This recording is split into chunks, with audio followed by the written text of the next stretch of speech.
the project is scrapped. That's what, see, I think, I don't know who asked that question. They met me 2-3 times. I've explained to them. When was that? I've already told them already. I already explained to them. We scrap it. Okay? And then you cannot say that this project will be just closed forever. Because you don't know. That time will come. Maybe those people themselves, after 50 years from now, they may say we need it. So you can't just say like that, man. We scrap it, we stop it, but you don't know, as I said to you, maybe in the next generation,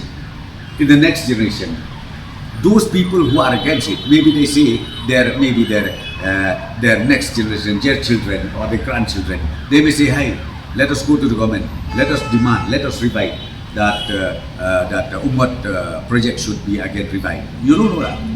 That means you are keeping it in abeyance. The question of abeyance does not arise, but right now we only scrap. When we scrap means there is no more EOI on this particular project.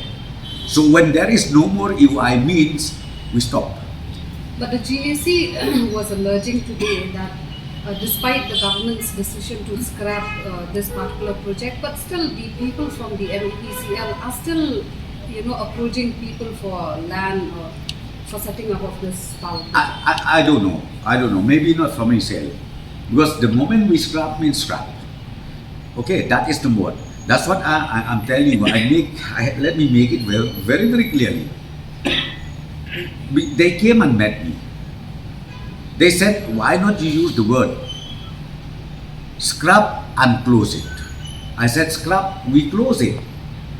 If you see that yes, government again fresh EOI is issued, then the intention of the government means to again invite other parties to come and sign a MOU.